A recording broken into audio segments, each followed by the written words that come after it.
Hi, my name is Blair Buffalo. I'm here in Halifax, Nova Scotia at the Truth Reconciliation Commission National Event. There are many survivors here, including the Innu and Inuit from Labrador. They have not been recognized in the Indian Residential School Settlement Agreement, but are here to voice their experiences and have their story told. Coming from Rigolet, an Inuit community in Labrador, and having gone at the age of 13 to the dormitory run by the International Grenfell Association, it distresses me to hear government say, despite the fact that your experiences were similar to that of the Indian residential schools, sorry, you don't count.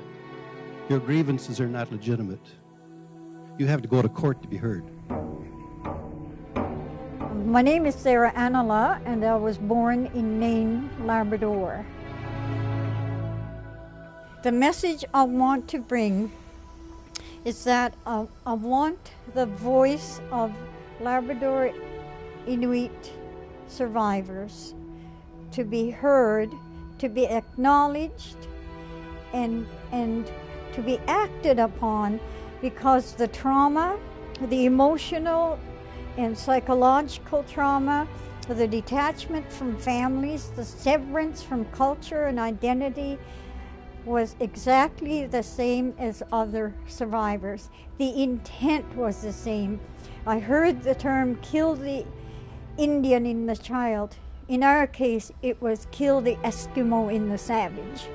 Even though it wasn't directly the government of Canada that did it, I think they have a responsibility. So I think the first injustice was the fact that they did that they thought the best model was to send those kids away. I think the second and probably the greater injustice, and that's the issue I'd like to raise, is the fact that they won't acknowledge that. Then he said it again 3 times. Then he finally gave out the answer in the one. He said, I'm going to get the bed in the And he said it in English. Do you understand? The younger had his hands on his desk, like I am now. He slams his palm. Did over and over about 15 minutes until we out for lunch. I told my mother about it. I said, I saw this priest beat a little girl for nothing. Just because she didn't know how to answer the girl. He said, maybe the girl did something wrong. The priests had control of everything.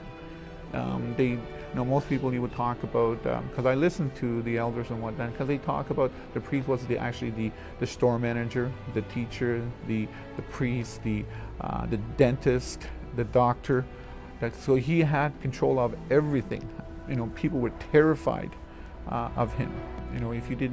If you didn't conform to his rules, you were beaten and you were humiliated in front of your community and your peers, in front of your own parents. The parents had no control. At that time, Indian children were coerced and made to move to an Indian residential school, and they were not seen. But in our community, the parents were right there, and they could not even control the priests. They could not stop the abuse. The impacts of the trauma are exactly the same. It was torture, it was torment, it was an attempt at cultural genocide, and it was because we are Aboriginal, the same as the First Nations, the Métis, were recognized as Aboriginal too. So the intent was the same for all Aboriginals, and the apology should apply to all Aboriginals.